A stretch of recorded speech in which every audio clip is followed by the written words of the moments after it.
നമസ്കാരം, എല്ലാവർക്കും സ്വാഗതം. ഇന്നത്തെ ഡെയിലി അപ്ഡേറ്റ്സിലേക്ക്. ഇന്ന് 2026 ജൂലൈ മാസം 27-ാം തീയതി തിങ്കളാഴ്ച.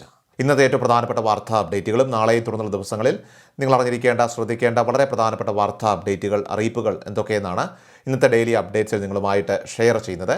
എല്ലാ പ്രേക്ഷകരും പൂർണ്ണമായിട്ട് ഈ അപ്ഡേറ്റുകൾ ശ്രദ്ധിക്കുക. നിങ്ങളെല്ലാവരും വീഡിയോ ഒന്ന് ലൈക്ക് ചെയ്ത് എല്ലാ പ്രേക്ഷകരിലേക്കും മറക്കാതെ ഷെയർ ചെയ്യുവാനും ചാനൽ സബ്സ്ക്രൈബ് ചെയ്യുവാനും മറക്കരുത്. നമ്മുടെ വാട്സപ്പ് ഗ്രൂപ്പിൽ ജോയിൻ ചെയ്യുക. വാർത്തകളും അറിയിപ്പുകളും എല്ലാ ദിവസവും കൃത്യമായി നിങ്ങൾക്ക് വാട്സപ്പ് ഗ്രൂപ്പുകളിൽ ലഭ്യമാകുന്നതാണ്. വാട്സപ്പ് ഗ്രൂപ്പിൻ്റെ ലിങ്ക് വീഡിയോയുടെ ഡിസ്ക്രിപ്ഷനിൽ അതിൽ കമൻറ്റ് നൽകിയിട്ടുണ്ട്. എല്ലാ പ്രേക്ഷകരും മറക്കാതെ ഏതെങ്കിലും ഒരു ഗ്രൂപ്പിൽ ജോയിൻ ചെയ്യുക. ഏറ്റവും ആദ്യത്തെ പ്രധാനപ്പെട്ട വാർത്താ അപ്ഡേറ്റ്, ചോദ്യപേപ്പർ ചോർച്ച തടയുന്നതിനും പരീക്ഷ നടത്തിപ്പിൽ വിപ്ലവകരമായിട്ടുള്ള മാറ്റങ്ങൾ വരുത്തുന്നതിനുമായിട്ട് ഇൻഫോസിസ് സഹസ്ഥാപകൻ നന്ദൻ നിലകേനിയുടെ നേതൃത്വത്തിൽ ഉന്നതാധികാര കർമ്മസമിതി രൂപീകരിക്കാൻ തീരുമാനിച്ചതായിട്ട് പ്രധാനമന്ത്രി നരേന്ദ്രമോദി പ്രഖ്യാപിച്ചു. വീഡിയോ സന്ദേശത്തിലൂടെ കാര്യം വ്യക്തമാക്കിയ പ്രധാനമന്ത്രി, കൂടുതൽ വിശ്വസനീയവും സാങ്കേതിക വിദ്യ അധിഷ്ഠിതവുമായ പരീക്ഷാ രീതി നടപ്പിലാക്കാനാണ് കേന്ദ്ര സർക്കാർ ലക്ഷ്യമിടുന്നതെന്നും കൂട്ടിച്ചേർത്തു.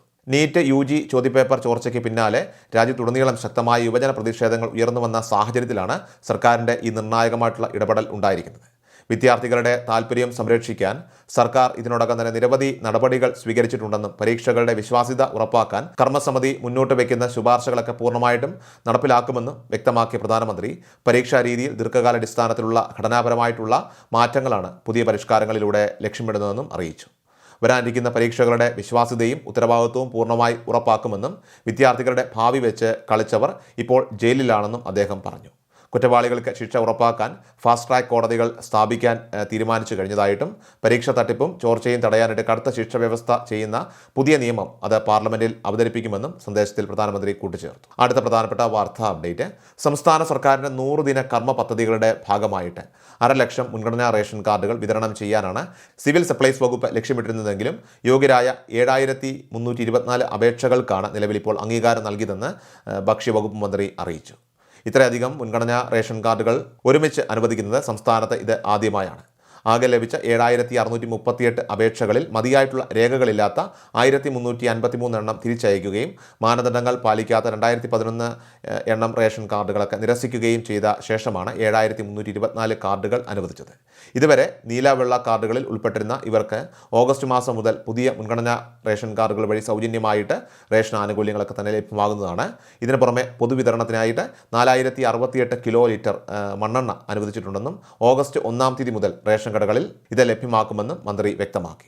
ഓണക്കാലത്ത് നീല വെള്ള റേഷൻ കാർഡ് ഉടമകൾക്ക് നൽകുന്ന സ്പെഷ്യൽ അരിയും മഞ്ഞ റേഷൻ കാർഡ് ഉള്ളവർക്ക് സൗജന്യ ഭക്ഷ്യ കിറ്റുകളും ഓഗസ്റ്റ് 10-നകം റേഷൻ കടകൾ വഴി വിതരണം ചെയ്തു തുടങ്ങും. ഓണം ഫെയറുകൾക്കും വിപണി ഇടപെടലുകൾക്കുമായിട്ട് ധനവകുപ്പ് അനുവദിച്ച 256 കോടി രൂപയിൽ 56 കോടിയും സൗജന്യ കിറ്റുകൾക്കായിട്ടാണ് ചെലവഴിക്കുന്നത്. സപ്ലൈകോ വഴി മഞ്ഞ, പിങ്ക്, നീല, വെള്ള കാർഡ് ഉടമകൾക്ക് പായസക്കൂട്ട്, മസാലകൾ, വെളിച്ചെണ്ണ എന്നിവയടങ്ങുന്ന 3 തരം ഭക്ഷ്യ കിറ്റുകൾ കുറഞ്ഞ വിലയ്ക്ക് ലഭ്യമാകും. സബ്സിഡി ഇല്ലാത്ത സാധനങ്ങൾ വാങ്ങുന്നവർക്ക് സമ്മാന കൂപ്പണുകളും ഒരുക്കുന്നുണ്ട്. എല്ലാ താലൂക്കുകളിലും സപ്ലൈകോ, സഹകരണ വകുപ്പ്, ഫോർട്ടികോർപ്പ് എന്നിവയുടെയൊക്കെ തന്നെ ഓണച്ചന്തകൾ വഴി 13 ഇനം സബ്സിഡി സാധനങ്ങളും ഇരട്ടി അളവിൽ വെളിച്ചെണ്ണയും വിതരണം ചെയ്യും. വിതരണം തടസ്സപ്പെടാതിരിക്കാനായിട്ട് ഉദ്യോഗസ്ഥർ അവധിയെടുക്കരുതെന്നും റേഷൻ വാതിൽപ്പടി വിതരണക്കാരുടെയൊക്കെ തന്നെ കുടിശ്ശിക വൈകാതെ തീർത്ത് സെപ്റ്റംബറോടെ പുതിയ ടെൻഡർ വിളിക്കുമെന്നും ഭക്ഷ്യവകുപ്പ് അറിയിച്ചു. അടുത്ത പ്രധാനപ്പെട്ട വാർത്താ അപ്ഡേറ്റ്, സംസ്ഥാനത്തെ ഡ്രൈവിംഗ് ടെസ്റ്റുകൾ മാസങ്ങളോളം വൈകുന്നുവെന്ന പരാതികൾ പരിഹരിക്കുന്നതിനായിട്ട് ഗതാഗത കമ്മീഷണർ പുതുക്കിയ മാർഗ്ഗനിർദ്ദേശങ്ങളൊക്കെ തന്നെ ഇപ്പോൾ പുറപ്പെടുവിച്ചിരിക്കുകയാണ്. പുതിയ സർക്കുലർ പ്രകാരം ആഴ്ചയിൽ 5 പ്രവൃത്തി ദിനങ്ങളിലും ഡ്രൈവിംഗ് ടെസ്റ്റുകളും ലേണേഴ്സ് പരീക്ഷകളും ഒക്കെ തന്നെ നിർബന്ധമായിട്ട് നടത്തിയിരിക്കണം. ഒരു മോട്ടോർ വെഹിക്കിൾ ഇൻസ്പെക്ടറുടെ നേതൃത്വത്തിലുള്ള സംഘം പ്രതിദിനമാകട്ടെ 50 ഡ്രൈവിംഗ് ടെസ്റ്റുകൾ നടത്തണമെന്നാണ് നിർദ്ദേശം. ഇതിൽ ലൈസൻസിന് പുതുതായിട്ട് അപേക്ഷിച്ച 28 പേർക്കും പരാജയപ്പെട്ട റീടെസ്റ്റിനെത്തുന്ന 20 പേർക്കും വിദേശികളും അയൽ സംസ്ഥാനങ്ങളിൽ നിന്നുള്ളവരും അടങ്ങുന്ന മറ്റു വിഭാഗക്കാർക്ക് 2 സ്ലോട്ടുകളും നീക്കിവെക്കണം. +2 കഴിഞ്ഞ വിദ്യാർത്ഥികൾക്ക് മാസങ്ങളോളം ടെസ്റ്റ് ലഭിക്കാത്തതിനാൽ തന്നെ ഉപരിപഠനത്തിനായിട്ട് വിദേശത്തും മറ്റും പോകാൻ കഴിയാത്ത സാഹചര്യം ഉടലെടുത്ത പശ്ചാത്തലത്തിലാണ് ഈ ഒരു നടപടി. മുൻപ് 60 ആയിരുന്ന പ്രതിദിന സ്ലോട്ടുകൾ കഴിഞ്ഞ സർക്കാരിൻ്റെ കാലത്ത് 40 കുറച്ചിരുന്നതാണ് ഇപ്പോൾ 50 ഉയർത്തിയിരിക്കുന്നത്.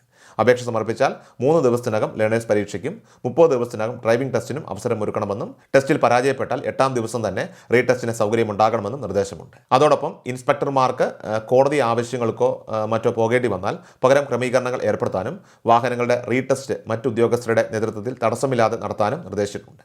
ഡെപ്യൂട്ടി ട്രാൻസ്പോർട്ട് കമ്മീഷണർമാർ തങ്ങളുടെ പരിധിയിലുള്ള RT, സബ് RT ഓഫീസുകളിൽ ഈ വിവരങ്ങളൊക്കെ തന്നെ കൃത്യമായിട്ട് പാലിക്കപ്പെടുന്നുണ്ടെന്ന് ഉറപ്പുവരുത്തേണ്ടതുണ്ട്. അടുത്ത പ്രധാനപ്പെട്ട വാർത്താ അപ്ഡേറ്റ്, ഗ്യാസ് ബുക്കിംഗ് സമയപരിധിയിൽ ഇപ്പോൾ വലിയ മാറ്റം വന്നിട്ടുണ്ട്. മുമ്പ് അടുത്ത സിലിണ്ടറിനായിട്ട് 45 ദിവസം വരെ കാത്തിരിക്കണമായിരുന്നുവെങ്കിൽ ഇപ്പോൾ 25 ദിവസം കഴിയുമ്പോൾ തന്നെ പുതിയ സിലിണ്ടർ ബുക്ക് ചെയ്യാൻ സാധിക്കും. അതിനാൽ അടുത്ത ബുക്കിംഗ് ലഭ്യമാണോ എന്ന് അറിയാനായിട്ട് നിങ്ങളുടെ ഗ്യാസ് ആപ്പോ പോർട്ടലോ പരിശോധിക്കുക.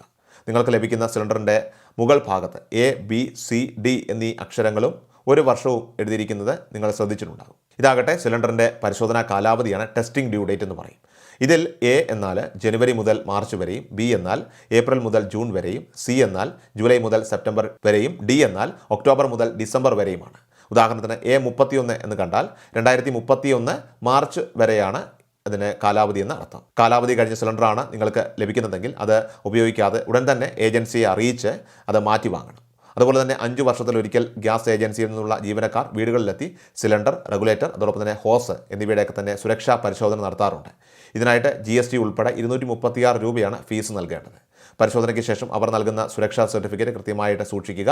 ഭാവിയിൽ എന്തെങ്കിലും അപകടങ്ങളൊക്കെ ഉണ്ടായാൽ ഇൻഷുറൻസ് ക്ലെയിം ചെയ്യാൻ ഈ സർട്ടിഫിക്കറ്റ് അത്യന്താപേക്ഷിതമാണ്. നിലവിൽ PM ഉജ്ജ്വൽ യോജന PMUY ഗുണഭോക്താക്കൾക്ക് മാത്രമാണ് ഇപ്പോൾ സബ്സിഡി ലഭിക്കുന്നത്. ഒരു വർഷത്തിൽ 4 സിലിണ്ടറുകൾക്ക് വരെ സിലിണ്ടർ ഒന്നിന് 300 രൂപ നിരക്കിൽ സബ്സിഡി ബാങ്ക് അക്കൗണ്ടുകളിലേക്ക് എത്തുന്നുണ്ട്. ഇതുവരെ ഗ്യാസ് കണക്ഷൻ ഇല്ലാത്ത BPL കുടുംബങ്ങൾക്ക് ഈ പദ്ധതി വഴി സൗജന്യ കണക്ഷനായിട്ട് അപേക്ഷിക്കാം. കുടുംബാംഗങ്ങളുടെ Aadhaar card, ration card, bank passbook, വിലാസം തെളിയിക്കുന്ന രേഖകൾ എന്നിവ ഉപയോഗിച്ച് PMUY പോർട്ടൽ വഴി ഓൺലൈനായിട്ട് വേണം അപേക്ഷ സമർപ്പിക്കേണ്ടത്. അടുത്ത പ്രധാനപ്പെട്ട വാർത്താ അപ്ഡേറ്റ്, സംസ്ഥാനത്തെ ക്യാൻസർ അതോടൊപ്പം തന്നെ വൃക്ക ക്ഷയ രോഗികൾക്ക് നൽകി വരുന്ന പ്രതിമാസ ധനസഹായം 1000 രൂപയിൽ നിന്ന് 2000 രൂപയായിട്ട് ഉയർത്തിയത് രോഗികൾക്ക് വലിയ ആശ്വാസമാവുകയാണ്. ഈ സാമ്പത്തിക ധനസഹായം അത് തടസ്സമില്ലാതെ ലഭിക്കുന്നതിനായിട്ട് ഗുണഭോക്താക്കൾ ഓരോ വർഷവും അപേക്ഷ പുതുക്കി നൽകേണ്ടതായിട്ടുണ്ട്. സാധാരണ സാമൂഹ്യ സുരക്ഷാ പെൻഷൻ വാങ്ങുന്നവർക്ക് പിന്നീട് ഇത്തരം ഗുരുതര രോഗങ്ങൾ ബാധിച്ചാലും ഈ പ്രത്യേക ധനസഹായത്തിന് അർഹതയുണ്ടായിരിക്കും. എന്നാൽ ഉയർന്ന തുക ലഭിക്കുന്ന ക്ഷേമനിധി ബോർഡ് പെൻഷനുകളോ അല്ലെങ്കിൽ മറ്റ് സർക്കാർ പെൻഷനുകളോ വാങ്ങുന്നവർക്ക് ഈ ഒരു ആനുകൂല്യം ലഭിക്കില്ല. അതോടൊപ്പം തന്നെ ജൂലൈ മാസത്തിലെ 2000 രൂപയുടെ സാമൂഹ്യ സുരക്ഷാ ക്ഷേമ പെൻഷൻ വിതരണം ജൂലൈ 24 മുതൽ ആരംഭിച്ചിട്ടുണ്ട്.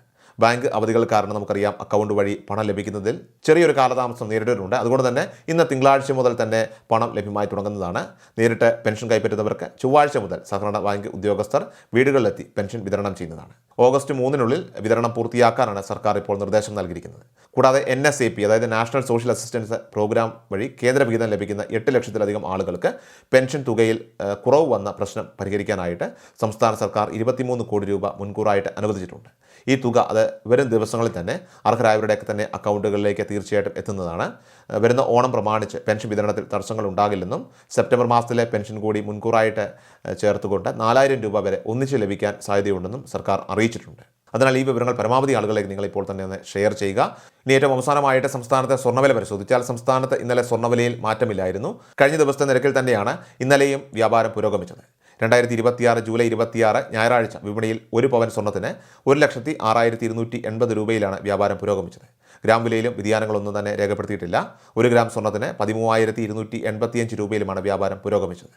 സോ ഡെയിലി അപ്ഡേറ്റ്സ് പൂർണ്ണമാവുകയാണ്. എല്ലാവരിലേക്കും നിങ്ങൾ ഇവിടെ ഇപ്പോൾ തന്നെ ഷെയർ ചെയ്യുക. നമ്മുടെ വാട്സപ്പ് ഗ്രൂപ്പിൽ ജോയിൻ ചെയ്യുക. വാർത്തകളും അറിയിപ്പുകളും എല്ലാ ദിവസവും കൃത്യമായി നിങ്ങൾക്ക് വാട്സപ്പ് ഗ്രൂപ്പിൽ ലഭ്യമാകുന്നതാണ്. വാട്സപ്പ് ഗ്രൂപ്പിൻ്റെ ലിങ്ക് വീഡിയോയുടെ ഡിസ്ക്രിപ്ഷനിൽ അതിൻ്റെ കമൻറ്റിൽ നൽകിയിട്ടുണ്ട്. സോ എല്ലാ പ്രേക്ഷകരും മറക്കാതെ ഏതെങ്കിലും ഒരു ഗ്രൂപ്പിൽ ജോയിൻ ചെയ്യുക. വാർത്തകൾ എല്ലാവരിലേക്കും ഷെയർ ചെയ്യുക. വീഡിയോ ഡെയിലി അപ്ഡേറ്റ്സുമായിട്ട് നമുക്ക് നാളെ കാണാം. അതുവരേക്കും നന്ദി, നമസ്കാരം. കൃഷൽ മീഡിയ എല്ലാ ദിവസവും വാർത്തകളും അറിയിപ്പുകളും ഡെയിലി അപ്ഡേറ്റ്സും ലഭിക്കാൻ ഇപ്പോൾ തന്നെ ചാനൽ സബ്സ്ക്രൈബ് ചെയ്യുക, ഫോളോ ചെയ്യുക. നിങ്ങളുടെ ലൈക്കും ഷെയർ നൽകി ഞങ്ങളെ സപ്പോർട്ട് ചെയ്യുക. നിങ്ങളുടെ അഭിപ്രായങ്ങൾ കമന്റ് ബോക്സിൽ രേഖപ്പെടുത്തുക.